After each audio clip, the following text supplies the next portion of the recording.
Nous allons prier le Seigneur pour l'exhortation de ce jour. Père éternel, je te bénis, je te loue. Je te dis merci Seigneur pour l'occasion que tu nous accordes encore d'écouter ta parole. Seigneur, cette parole qui vient éclairer les ténèbres de nos cœurs. Je prie Père que ce ne soit pas moi, mais que ce soit ma bouche juste que tu empruntes éternel mon Dieu, mon roi, pour communiquer ta pensée. Je prie que cette parole, Seigneur, fasse du bien à un frère, à une sœur. Que cette parole vienne donner la vie à un cœur qui était inerte. Au nom de Jésus, que toute la gloire te soit rendue, toi, le véritable Seigneur, le véritable Dieu qui règne maintenant et dans toute l'éternité. Au nom de Jésus, nous avons ainsi prié et nous disons Amen. Bien-aimés, j'aimerais nous partager un petit passage biblique pour aujourd'hui. Nous irons dans le livre de Juge. Nous allons prendre Juge. Je ne sais pas s'il y a un frère qui pourra m'aider à la lecture, frère Eloge ou frère Bienvenu, pour que je ne sois pas seul à parler.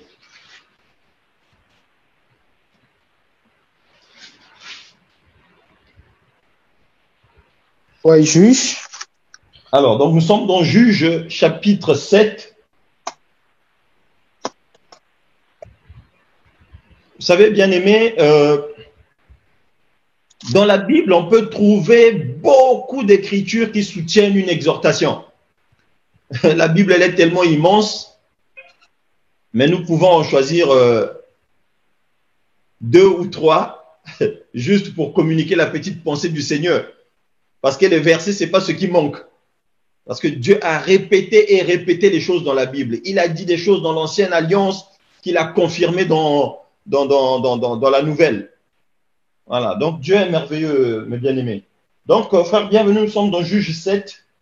Nous allons prendre à partir du verset 9 et nous lirons jusqu'au verset 15. D'accord. Ça, c'est notre première lecture, hein? Et puis on aura une deuxième lecture. Au nom de Jésus. Alléluia. Juge chapitre 7, le verset 9 à 15. Je lis dans le nom de Jésus. Alléluia. L'Éternel dit à Gédéon, pendant la nuit, lève-toi, descends au camp, car je l'ai livré entre tes mains. Si tu crains de descendre, descends-y avec Pura, ton serviteur. Tu écouteras ce qu'ils diront, et après cela, tes mains seront fortifiées. Descends donc au camp. Il descendit avec Pura, son serviteur, jusqu'aux avant-postes du camp. Madian, Amalek et tous les fils de l'Orient étaient répandus dans la vallée comme une multitude de sauterelles, et leurs chameaux étaient innombrables comme le sable qui est sur le bord de la mer. Gédéon arriva, et voici un homme racontait à son camarade un songe. Il disait, j'ai eu un songe, et voici un gâteau de pain d'orge roulait dans le camp de Madian. Il est venu heurter jusqu'à la tente, et elle est tombée. Il l'a retournée sans dessus-dessous, et elle a été renversée. Son camarade répondit et dit, ce n'est pas autre chose que l'épée de Gédéon, fils de Joas, homme d'Israël. Dieu a livré entre ses mains Madian et tout le camp. Lorsque Gédéon eut entendu le récit du songe et son explication, il se prosternant revint au camp d'Israël et dit, levez-vous, car l'Éternel a livré entre vos mains le camp de Madian. Amen. Amen. Gloire à Jésus. Ça, c'est une histoire que nous connaissons tous. Hein. C'est l'histoire de Gédéon, hein, qui va délivrer Israël de la main de Madian. Donc, c'est une histoire que nous connaissons. Frère, bienvenue. Nous allons prendre une deuxième lecture. Hein. Nous sommes dans Proverbe. Proverbe 16.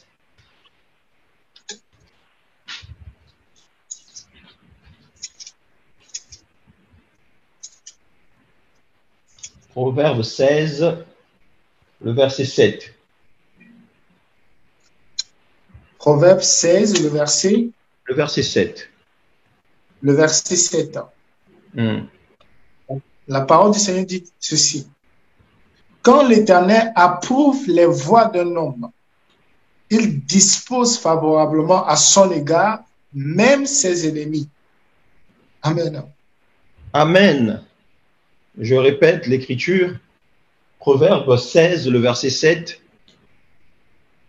Quand l'Éternel approuve les voies d'un homme, il dispose favorablement à son égard même ses ennemis. Nous allons voir quel est le lien entre la première lecture et la deuxième. L'exhortation de ce soir, je vais l'intituler « Quand Dieu approuve tes voies ». Voilà le titre que je nous donne ce soir, bien-aimés. « Quand Dieu approuve tes voies ». Le Proverbe 16, 7 nous dit « Quand Dieu approuve les voies d'un homme, il dispose favorablement à son égard, même ses ennemis. » On va faire comme un commentaire de texte, comme on le faisait à l'école à l'époque, bien que la Bible n'ait pas été écrite en français. Mais c'est important quand même de comprendre le sens de certains mots. Frère Armando disait dans une vidéo récente que Dieu ne parle pas en langue, mais il a plutôt un langage. Et donc, il nous faut saisir le langage du Seigneur. Il nous faut saisir le langage de la Bible. Lorsque la Bible nous parle d'approuver les voies, qu'entendons-nous par les voies en fait? Qu'entendons-nous par approuver les voies d'un homme? Lorsque l'Éternel approuve les voies d'un homme. Nous comprenons bien aimé en français que ces voies-là, c'est les chemins que l'homme veut emprunter.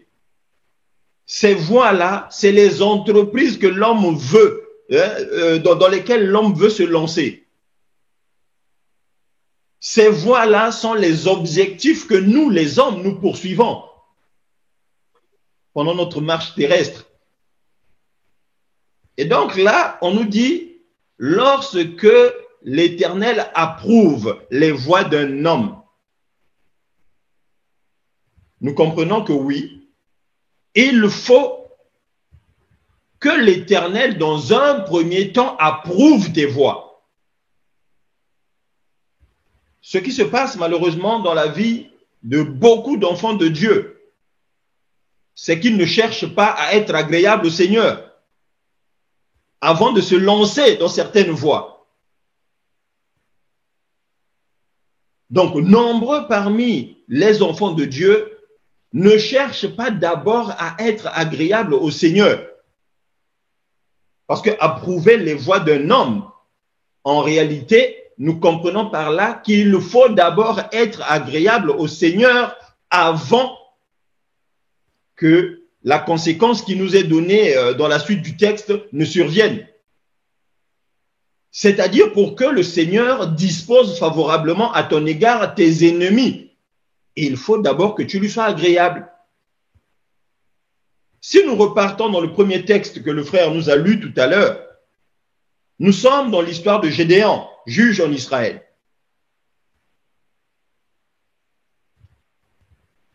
Quel était l'objectif de Gédéon? Quelle était la voie que Gédéon voulait suivre? C'est la question que nous allons nous poser. Mais nous savons que dans le cœur de Gédéon, la voie ou l'objectif que Gédéon voulait, c'était délivrer sa nation. C'était que Israël soit délivré. En réalité, c'est ça l'objectif de Gédéon. Bien-aimés, nous savons que Dieu est apparu, ou l'ange de l'Éternel est apparu à Gédéon. Il est apparu à Gédéon, lui apportant un témoignage. Et le témoignage de que l'ange de l'Éternel apporte à Gédéon, c'est qu'il était un vaillant héros. Bien-aimé, Dieu ne viendra pas devant toi apporter un témoignage si tu ne lui es pas agréable. Nous pouvons dire amen. C'est-à-dire que pour que Dieu vienne à toi en t'apportant un témoignage, il faut que tu lui aies été agréable. Dieu viendra, il va qualifier Gédéon de vaillant héros. Et Gédéon qui déjà avait touché le cœur de Dieu, parce que Dieu n'est pas venu en vain, il ne l'a pas choisi par hasard. Il savait que c'est par Gédéon qu'il passerait pour délivrer Israël des Madianites. Mais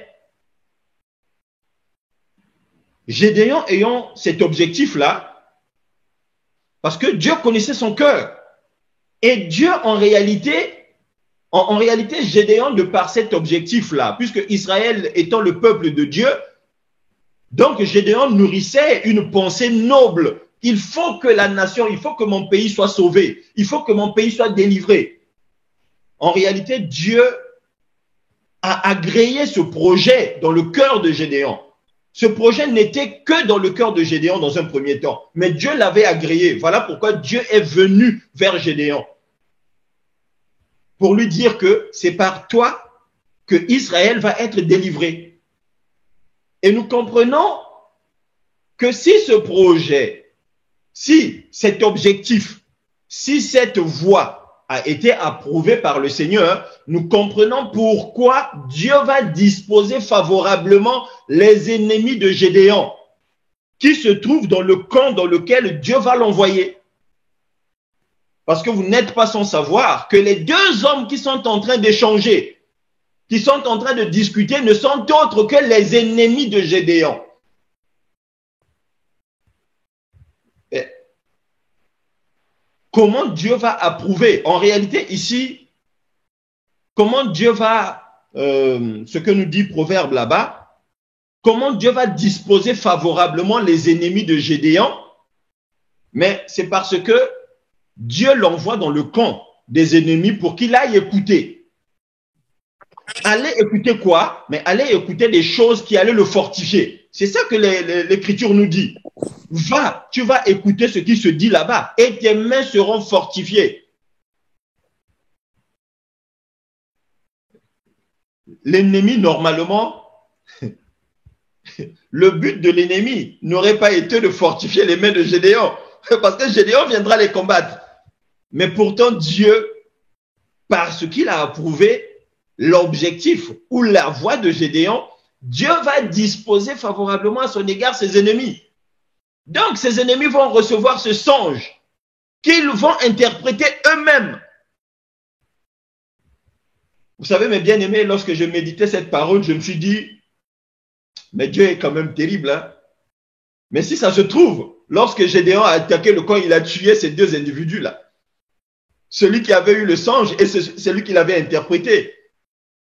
Gloire à Jésus, notre Dieu, il est merveilleux.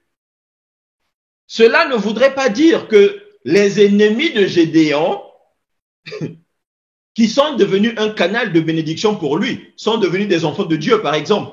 Non. Mais Dieu les a utilisés l'espace d'un temps pour que les mains de Gédéon soient fortifiées. Que voulons-nous dire par là? Bien-aimés, nous devons examiner nos voies. Nous devons examiner ou nous devons rechercher à être agréables au Seigneur dans toutes nos voies. Comment allons-nous être agréables au Seigneur dans toutes nos voies? Voilà la question. Et nous disons gloire à Jésus. Pour être agréable à notre Seigneur bien-aimé, moi j'ai relevé 2 points très importants. J'ai relevé 2 points très importants.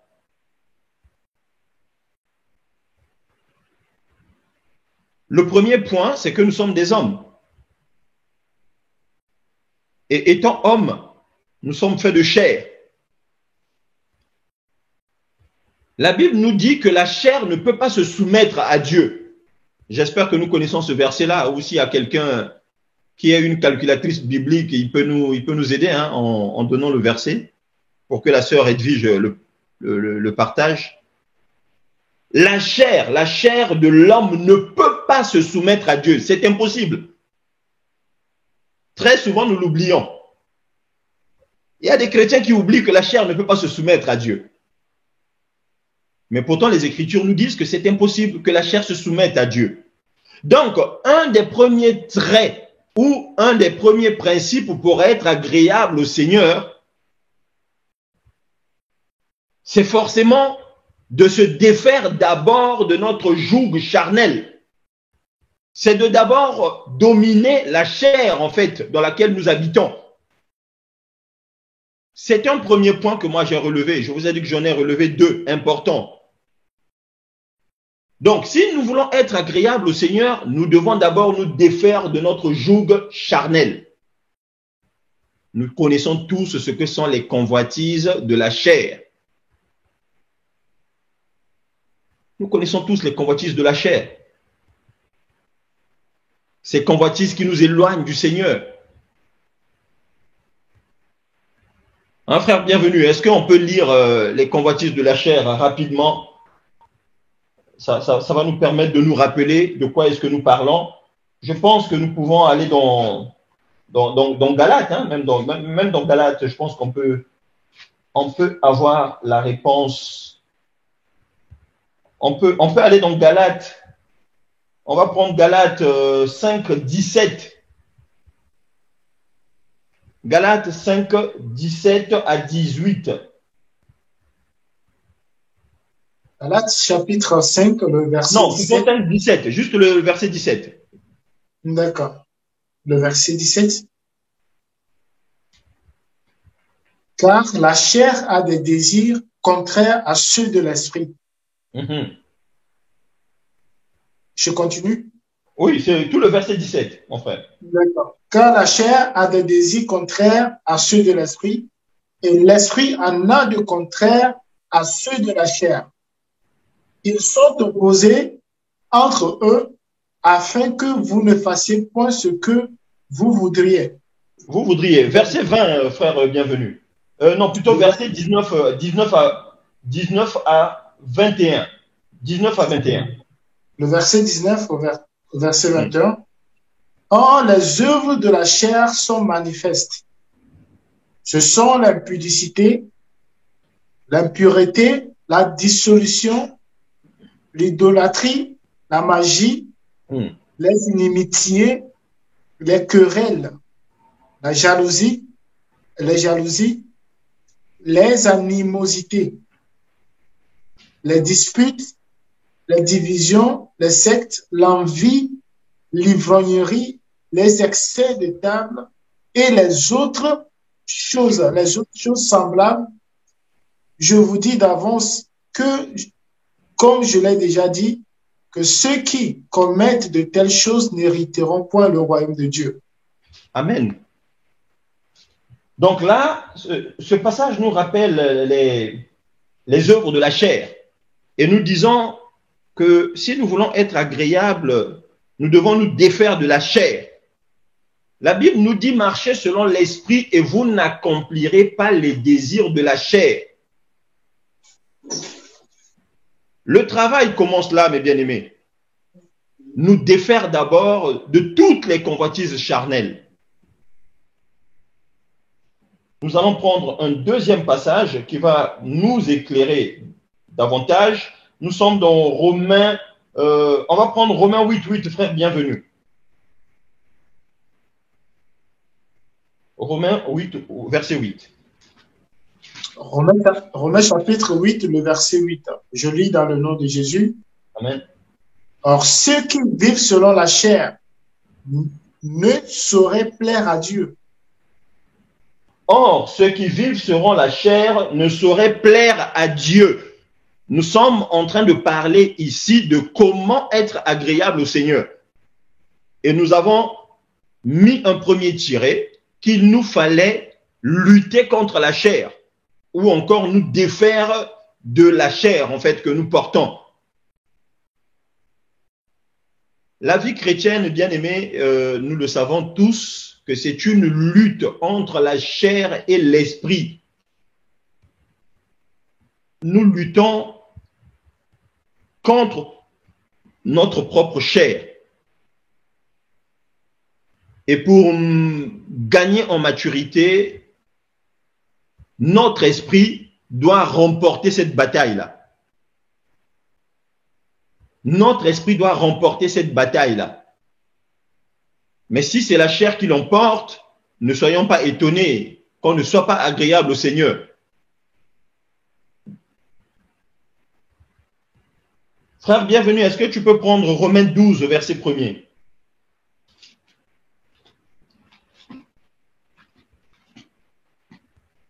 Romains chapitre 12, le verset 1er.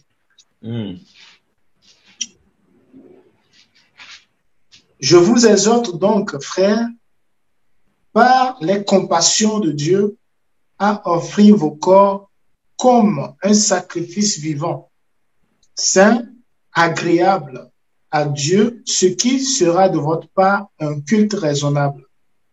Gloire à Jésus. Donc ça, c'est des passages qui viennent confirmer ce que nous avons dit. Hein? C'est-à-dire que plus nous nous défaisons de la chair, des convoitises de la chair, et plus nous plaisons au Seigneur. Nous sommes dans un processus, plus nous allons abandonner ce que sont les convoitises de la chair et plus nous tendrons vers ce que Dieu nous agrée en fait. Parce que le but pour nous, c'est que Dieu nous agrée. Le but pour nous, c'est que nous soyons agréables au Seigneur. Si nous sommes agréables au Seigneur, notre marche n'en deviendra que plus facilitée. Quand Dieu nous regarde ou regarde notre façon de marcher, si nous ne lui plaisons pas, le Seigneur se tient éloigné de nous. Mais si nous lui plaisons, le Seigneur se rapproche de nous et c'est lui qui va nous ouvrir les voies, c'est lui qui va nous guider. Voilà pourquoi c'est très important, bien aimé, de recommander au Seigneur tout ce que nous voulons entreprendre ici-bas. Moi, j'ai souvent tendance à dire que si les enfants, par exemple, c'est un exemple que je prends, si les enfants, pour tout ce qu'ils veulent faire, se confiaient aux parents, il y aurait moins de dégâts. Il y aurait moins de dégâts dans la maison ou dans la société, encore, parce que les parents donneront les conseils qu'il faut aux enfants. Et c'est pareil avec le Seigneur. Le Seigneur est notre Père et nous savons qu'il nous aime. Donc, si nous, enfants, qui savons que notre Père est un Père responsable, si nous lui confions tout ce que nous voulons faire, mais bien aimé, le Seigneur nous donnera les instructions qu'il faut. Amen. Parce que si le Seigneur approuve l'objectif que tu poursuis, mais la Bible nous dit qu'il va disposer favorablement le reste. Mais si l'Éternel n'approuve pas ce que tu fais, parce que nombreux parmi nous ne se confient pas en l'Éternel par rapport à ce qu'ils veulent faire. Il y a des personnes qui se confient, ou il y a des enfants de Dieu qui se confient en eux-mêmes, ou encore se confient à d'autres hommes, mais ne se confient pas à Dieu. Or, nous savons qu'il n'y a que le Seigneur qui peut aplanir notre sentier. Nous l'avons lu dans le psaume 137 la dernière fois. Il n'y a que le Seigneur qui peut aplanir le sentier. Donc, ceci doit être une seconde nature des enfants de Dieu que nous sommes avant d'entreprendre quelque chose ou avant d'entreprendre quoi que ce soit, que nous fassions cet exercice-là. Seigneur, voilà ce que j'aimerais faire. Qu'est-ce que tu en penses? Bien-aimé, notre Dieu répond toujours. Le Dieu que nous servons répond toujours. quelle que soit la question. Nous, quelquefois, nous jugeons Dieu. Des fois, nous nous disons nous-mêmes, de par notre sagesse, que cette question-là me paraît tellement minime que ça ne vaut même pas la peine d'en parler au Seigneur. Je préfère me débrouiller par moi-même. Mais quelquefois, tu oublies, c'est cette entreprise-là qui va apporter la chute dans ta vie. Donc, le plus important, que tu aies un projet de mariage, que tu aies un projet de voyage, que tu poursuives un objectif même au niveau familial. Nous savons tous que nous sortons des familles, quelquefois pas toujours chrétiennes. Donc, tu veux entreprendre quelque chose même au sein de la famille, mais interroge le Seigneur. Le Seigneur, lui, s'il approuve ce projet-là, il te répondra que j'approuve. Et s'il n'approuve pas, il te dira qu'il n'approuve pas. Et si le Seigneur n'approuve pas, bien-aimé, un conseil, laisse tomber. Ne parlemente pas avec le Seigneur parce qu'il y a beaucoup de chrétiens qui essaient de négocier avec le Seigneur. Le Seigneur n'est pas d'accord avec ton projet, mais toi, tu négocies. tu essaies de pousser le Seigneur à abonder dans ton sens, en fait. Bien-aimé, si le Seigneur te dit que ce projet-là n'est pas, je ne suis pas d'accord ou je ne suis pas avec toi dans ce projet-là, bien-aimé, demande simplement, Père, que veux-tu que je fasse? Si tu n'es pas d'accord avec toi, qu'est-ce que tu veux que je fasse? Le Seigneur te dira ce que tu dois faire, simplement. Vous savez, bien-aimé, je vais vous donner un petit témoignage d'un frère. Il y a quelques années passées, à l'époque, on était encore jeunes. On était encore dans le monde. Bien qu'on aimait, on aimait déjà le Seigneur, mais on était encore dans le monde. Mais on connaissait déjà que Dieu est là et on priait, mais on ne priait pas comme il fallait. Bref, j'avais un ami à cette époque-là qui, pour moi, je disais, avait une bonne communion avec le Seigneur. Donc moi, je me disais que cet ami-là avait une bonne communion avec le Seigneur. Ah, parce il recevait souvent des révélations de la part du Seigneur. Non, pas des révélations, je dirais des songes ou des visions, mais il en recevait, mais tout le temps. Comme dit un homme de Dieu, vraiment ce frère-là, c'était comme une caméra. Quand il ouvrait la bouche sur quelqu'un, il te racontait toute ta vie. Et à l'époque, nous, on croyait que c'était ça, l'intimité avec le Seigneur. Or, ça n'avait rien à voir. Pour preuve, ce frère-là, ou cet ami-là, que moi, je pensais qu'il avait une bonne relation avec le Seigneur, sortait, à l'époque, on était dans le monde, bien-aimé, supportez-moi, il sortait avec une fille. Et pour moi, étant dans le monde, je me disais, mais mon frère, mais toi, tu es un serviteur de Dieu. Comment tu vas sortir avec une fille de mauvaise vie, entre guillemets? Parce que cette fille-là travaillait dans une boîte de nuit.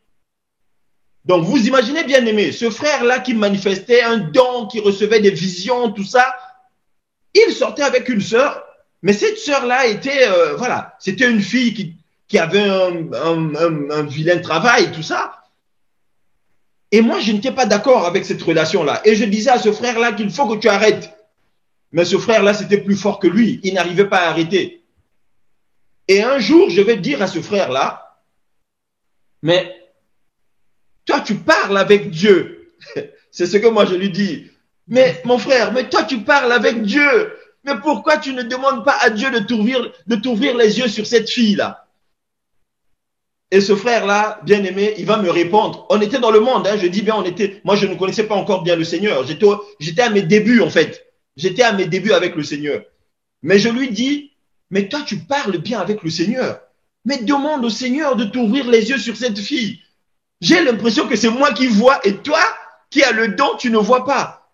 Demande à Dieu qu'il te montre. Ce frère-là va me répondre, bien aimé. J'ai pas envie d'interroger le Seigneur. Et moi, je lui dis, mais pourquoi? Il dit, parce que je sais ce qu'il me dira. Bien-aimé, c'est ça les chrétiens. C'est ça ce que sont les chrétiens en réalité. Il y a des chrétiens, et je ferme la parenthèse de mon témoignage, il y a des chrétiens qui n'interrogent pas le Seigneur parce qu'ils savent que le Seigneur ne va pas approuver leur projet. Il y a des seigneurs et des enfants de Dieu qui ne s'en remettent pas au Seigneur quand ils ont des projets. Parce qu'il sait que le Seigneur ne va pas approuver ce qu'il veut faire là.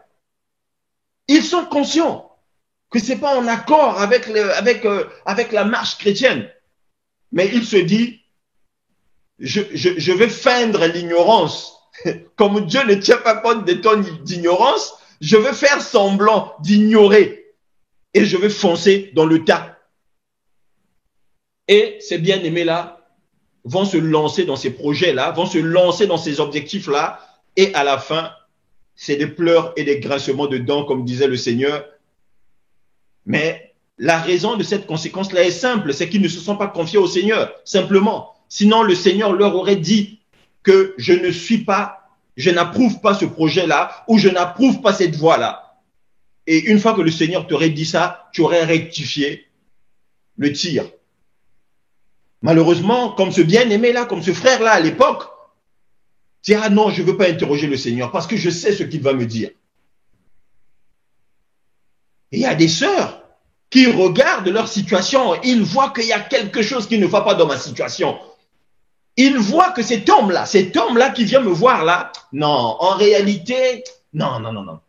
La sœur, sans même demander à Dieu, elle sait que cet homme-là, il y a des choses, c'est-à-dire qu'il y a des signes qui montrent que ça ne peut pas être un homme pour moi. Mais la sœur, à cause de sa chair, il va se lancer dans le projet. Pourquoi? Eh bien, parce que elle ne voudra pas se confier au Seigneur. Mais sinon, le Seigneur aurait confirmé son ressenti, que cet homme-là n'est pas bon pour toi. Mais finalement, la sœur va se lancer dans cette relation-là que le Seigneur n'a pas approuvée. Et au finish, Dieu ne va rien disposer en sa faveur. Et après, c'est la catastrophe. Bien aimé, donc nous disons que le premier point que moi j'ai souligné, c'est... Qu'est-ce que nous avons dit? Le premier point, c'était... Frère, bienvenue. Qu'est-ce que j'ai dit là? Le premier point, nous avons dit, c'était... Dominer la chair. Dominer la chair. Merci, frère Loge. Hein, parce que quelquefois, on parle tellement qu'on se perd un peu dans ce qu'on a dit précédemment. Donc, le premier point, c'est dominer la chair. Mais j'ai un deuxième point que je voudrais nous partager, bien aimé. C'est avoir la foi. On peut dominer la chair, mais après, il faut avoir la foi. Oh, bien aimé, les versets, les passages sont légion qui montrent que sans la foi, nous ne pouvons pas être agréables au Seigneur. Donc, après que tu aies dominé ta chair, parce que ça, c'est un combat. Après, il faut que tu puisses manifester la foi. Nous allons prendre quelques écritures. Nous sommes dans Hébreux 11, le verset 6. Frère, bienvenue. Hébreux 11, 6. Hébreux chapitre 11, verset 6. Verset 6. Je dis ça, d'accord. Hébreux 11, 10. Non, Hébreux 11, 6. 6, le verset 6.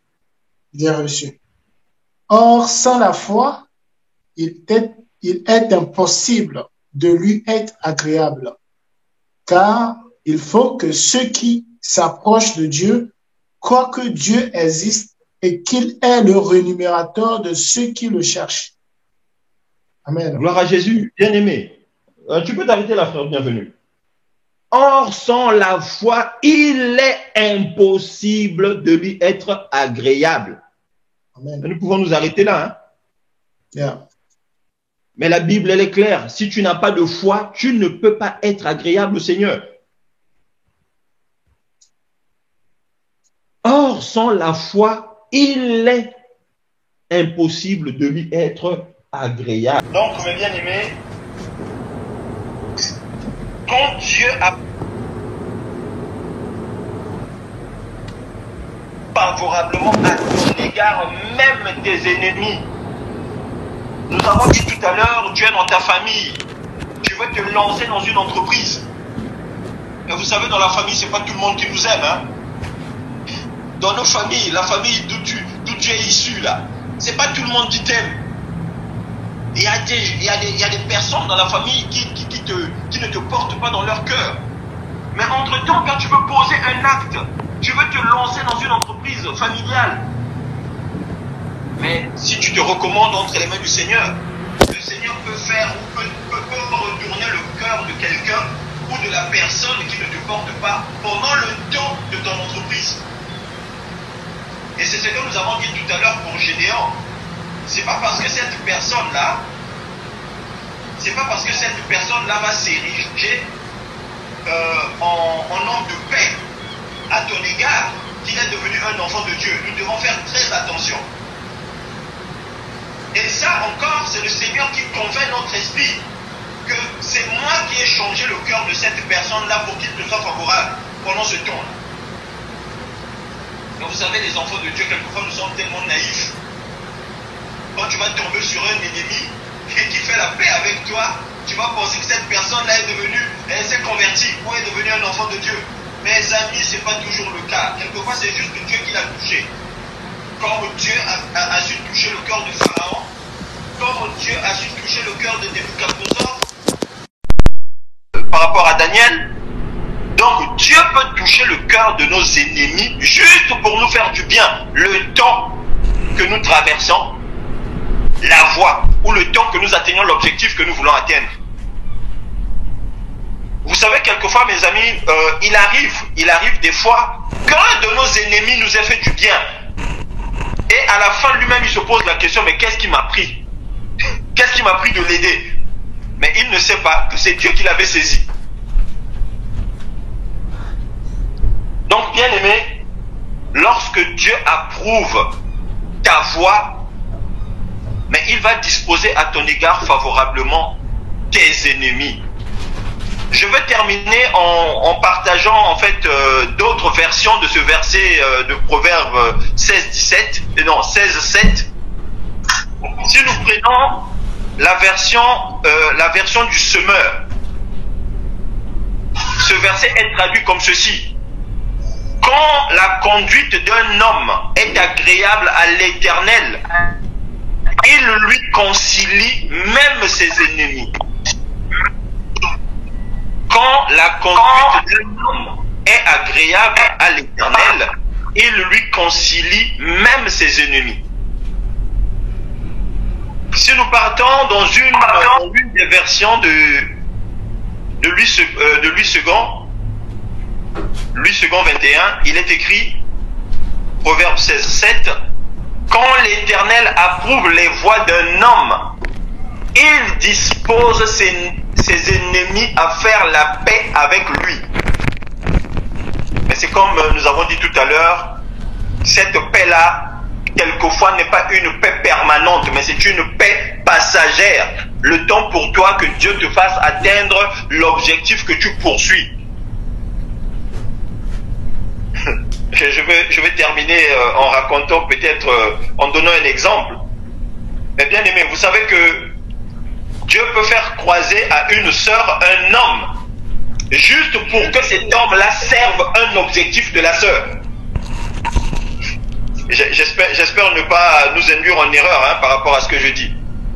C'est-à-dire que Dieu peut permettre à un homme ou à un frère ou à une sœur de mettre sur son chemin un homme ou une femme pour servir juste l'objectif qu'il poursuit. Une fois que cet objectif-là est atteint, Dieu fait disparaître le canal qu'il a utilisé. C'est-à-dire cette personne-là qui était, entre guillemets, un ennemi. Ou encore, ce n'était pas un ennemi, c'était un individu lambda. Mais Dieu l'a placé sur ton chemin, juste pour qu'il serve ton objectif. Ça peut arriver, bien aimé.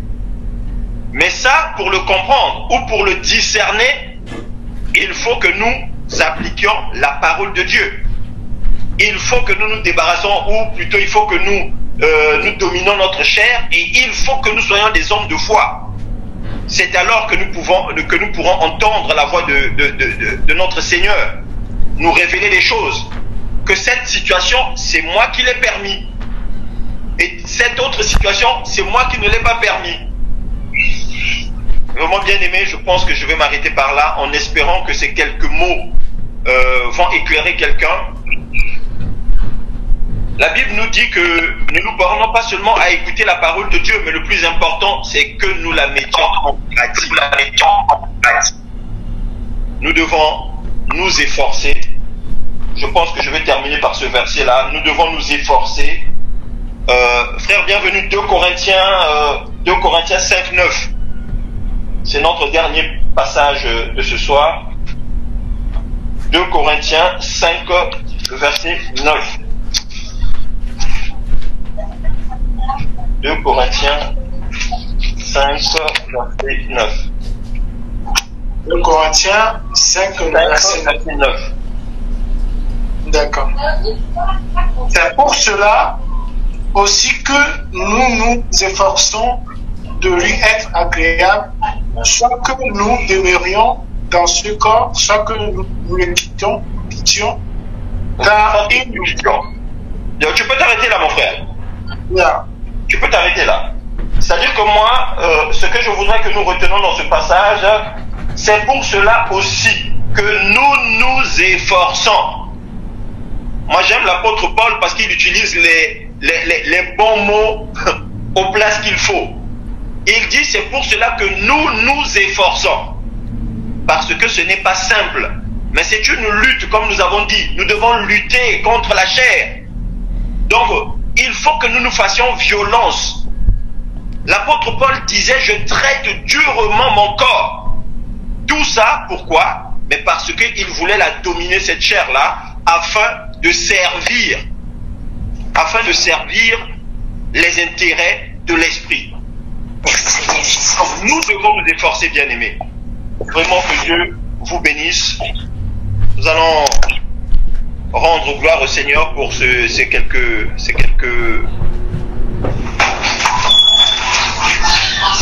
mots. Seigneur, Père éternel, nous te bénissons, nous te rendons grâce, nous te disons merci, Père, pour ta fidélité, pour ton amour. Merci, Seigneur, pour l'exhortation que nous croyons toucher le cœur d'un frère, d'une sœur, ce soir, cet après-midi. Seigneur, nous nous abandonnons entre tes mains, afin, Père, que tu guides nos pas, que tu guides nos pensées. Nous voulons, Père, que tu nous aides à dominer notre chair. Et Seigneur, nous prions que tu nous augmentes la foi. Car nous avons besoin de ces éléments, afin de t'être agréable, afin que tu puisses, Seigneur, approuver, Éternel, notre Dieu, nos voies, et disposer favorablement à nos égards toutes circonstances, Seigneur, parce que tu nous connais, tu connais nos projets mieux que quiconque. Seigneur, que toute la gloire te soit rendue. Dans le nom de Jésus-Christ, notre Seigneur et notre Dieu, nous avons ainsi prié et nous disons Amen.